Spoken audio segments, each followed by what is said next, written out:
Now then, I'm sure hope you've all seen the Battle East qualifiers. I like these workouts, they're not too long, I hate long workouts. So to see that the longest one's a 12-minute workout was extremely satisfying for me. I would have liked to have seen something heavier in there. First workout, the deadlifts will get pretty heavy. The weights on the second one will get a little bit tough, but they're doable. And obviously the last one is well, just a dumbbell, but that's not too heavy either. The row on the first one is going to be a killer. You've got to decide, okay, let's break these down one at a time. So we'll go through the first one, part A, part B. Part A is the 1,000-meter row buy-in, so that's a separately scored event. So you have to have a really formal plan before this about what you want your time to be for that, and then just stick to that plan. If you can say, oh, I want my row to be a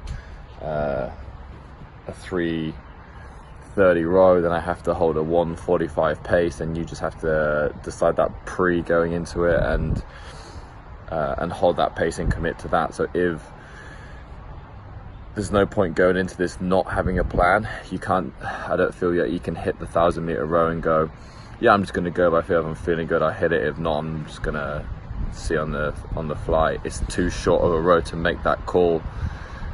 So decide beforehand what you want to hit, and then figure out what pace you need to hold and hit that pace accordingly. What I will say with the 1,000-meter row, especially as you have to go straight into work, is the difference in, for example, a 150 pace and a 155 pace in terms of how tiring that's going to be for you. A 150 pace is going to be very tiring. A 155 isn't going to be that much different, and it's only going to cost you 10 seconds on that workout. So I could row a 155, get off and go straight into the workout, or I could row 150, get off 10 seconds earlier but be screwed and have to take a break and take more than 10 seconds rest before I start my wall balls. So you don't get that much time from rowing like that much faster, if you know what I mean. You can work a little bit harder on the rower, and that's going to be very costly to your overall fatigue, and that's going to hurt you in the workout, versus rowing a little bit slow and getting off fresher. But just decide beforehand. You've all done a 1K for time before, or you all know at least what your 2K time is. So you should be able to figure out what pace you can hold for that. And then depending on how long that takes you, the remaining time is 21 wall balls, 15 box jumps, and 9 deadlifts. So you're either going to be smart and break that from the start, or at least plan your round time. So if you know the row is going to take you 3.5 minutes, you're going to start the wall balls about 4 minutes into that workout. You know that 21 wall balls is going to take you 42 seconds, so you're going to start your box jump overs 1 minute into that, and that's going to take you 27 seconds, so you start your deadlift 30 seconds after that. You can figure out how long each round is going to take you, so that what I just said would be a 2-minute round. So you know you've got 8 minutes, your target is 4 rounds, versus if you sprint the first round and then you fall off massively and stop sticking to your plan, then you're going to get way less than what you could get if you pace it a little bit better. So I think if you're going to redo any of them, I'll get to that in a second about redos and stuff, but I think definitely for the wall balls and box jump ones, it's start conservative, especially as you're going to be recovering from the row. I'd err on the side of conservative on the row, and then get off and go straight into the work. You could crush the row and then die in the workout, or not do enough and then get crushed in the workout still. So slightly conservative on the row, knowing that a little bit faster is going to hurt you but not going to get you that much better a score, and it's probably going to end up leaving you feeling a bit better for the workout. So yeah, that's my thoughts on the first one.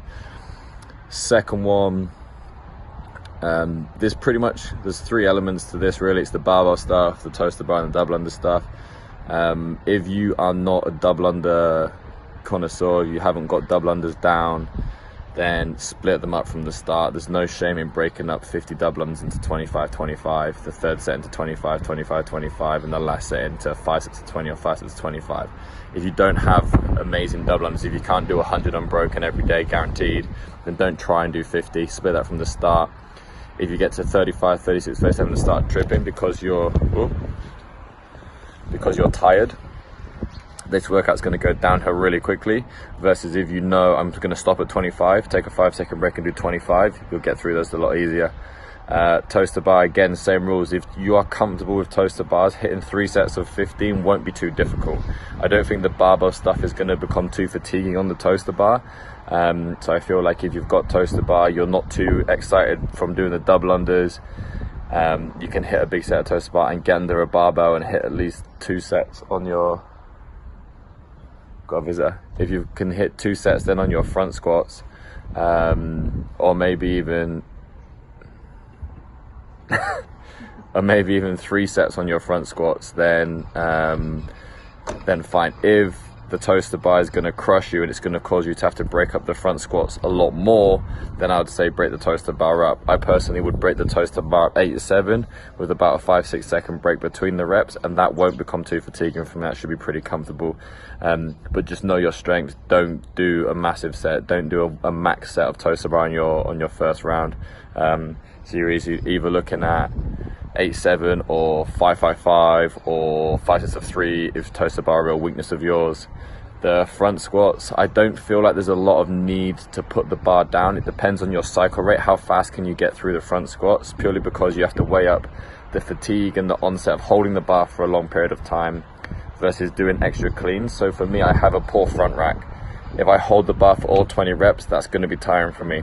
If I put the bar down 5 times, I have to do 5 cleans, so then, which is more fatiguing for me. So understand that if you get tired holding the bar, or if you have a very comfortable front rack and you have a strong core and you can do 5, stand up, have a breath, do 5, stand up, have a breath. You don't have to do as many cleans, then by all means do that. Otherwise, big sets on the front squats.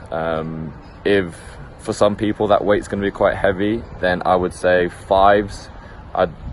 That'd be the lowest I'd break that down. I wouldn't do anything less than 5, so that means you're doing 5 sets of cleans. I'd ideally maximum try and break that into 3 sets. Again, double unders, break that up if it's a weakness of yours. Toaster bar, I'd say do the same on the second set as the first. There's probably not much need to change it if you've been smart on your first set of toaster bar.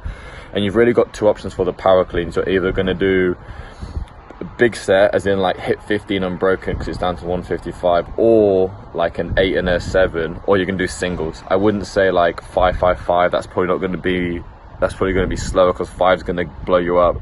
Then you're going to take a break, do 5, take a break. I reckon it's either single, single, single, single, single, single, break for 10 seconds, single, single, single, single, single, single, finish, or you hit a 10 and a 5 or an 8 and a 7, or you're going to go unbroken on those. I think that's where you start to turn on in that workout. I think you stay calm on the dubs, calm on toaster bar, calm on the front squats, calm on the dubs, calm on toaster bar, start being more aggressive on the power cleans, knowing that you can get into double unders on the 100 and kind of take a relaxed approach to that set and recover.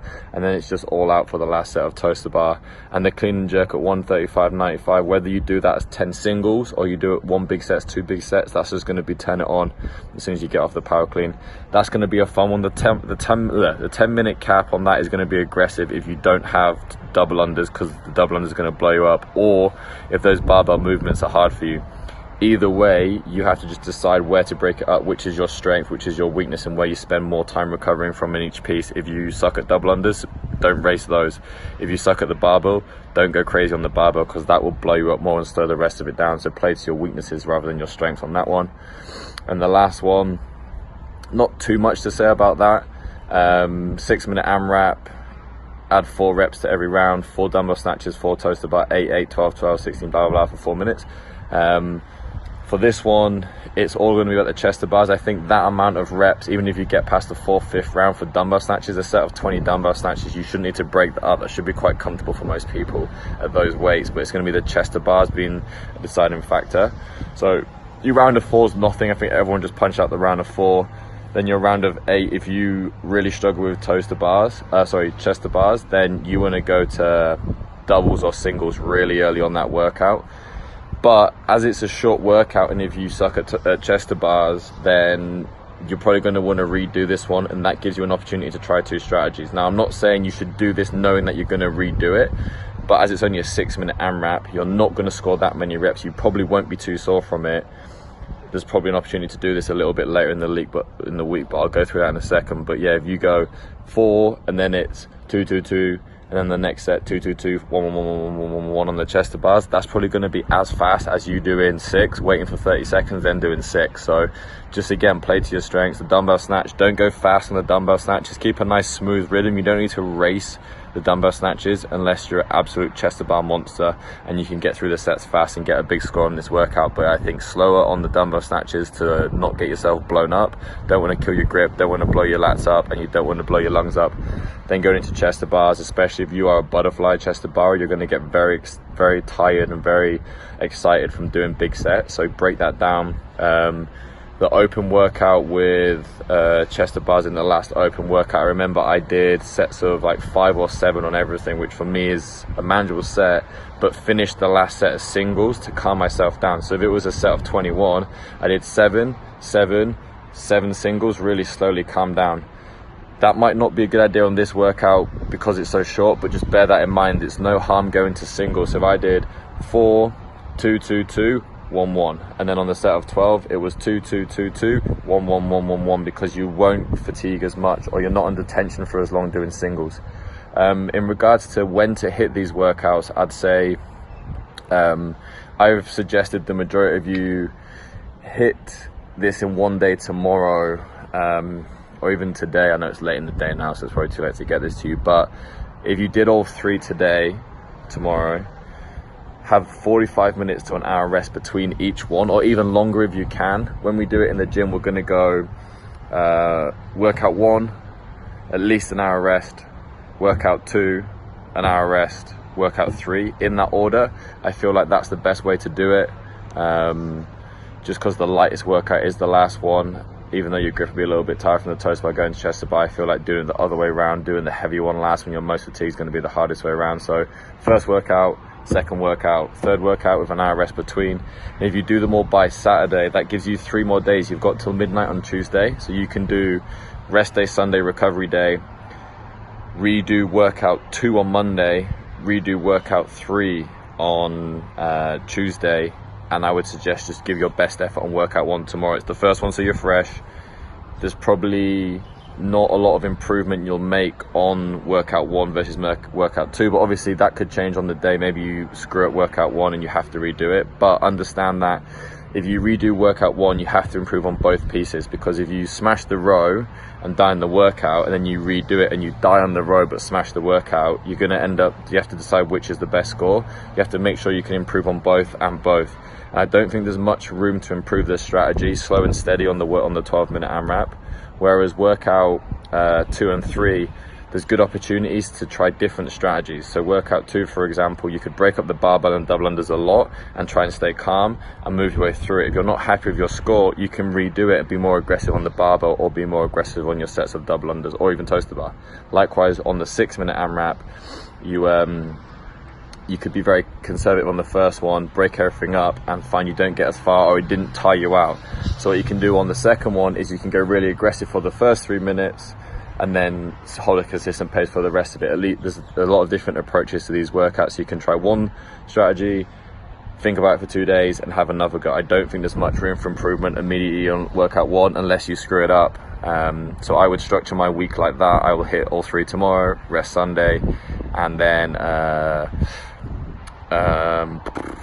hit workout 2 on Monday and workout 3 on Tuesday. With regards to warming up for them, if you're doing them all tomorrow, make sure when you finish one, roll out, recover, do a little bit of cycling. Don't just sit and die. Don't crush the workout and then roll around the floor for 20 minutes.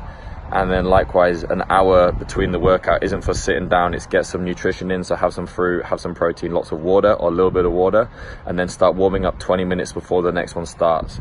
Same for between workouts 2 and 3, especially tomorrow. With regards to warming up to the specific workouts, do a lot, because these are short workouts, do a lot of do like general movement prep stuff. So bike, row, run for a short period of time, then do some general flow stuff, open up the hips, get the hands overhead, make sure the joints are feeling good, just general movement, and then move into specific stuff. I'd say for the first one, you want to warm up for at least 15 minutes, the second one you want to warm up for at least 15 minutes, and the last one you'd want to warm up for about 20 minutes between each workout, and obviously recovery between as well. But yeah, have a plan going into them. Shoot me any questions. If you've got some specific questions where you're like, I don't know what to do for this one, let me know. And yeah, we'll figure it all out. In the gym tomorrow, we'll run heats for the first workout of 6. We'll probably have about 30 of the people doing it. And for the second and third workout, we'll probably try and reduce it to 3 or 4 heats. But yeah, we'll try and give everyone an hour between. But yeah, these are good workouts I'm excited about. Sleep well tonight. Don't drink too much. Have lots of water, lots of good food. Get a good night's sleep, and we'll see you all tomorrow. Looking forward to seeing you crush this.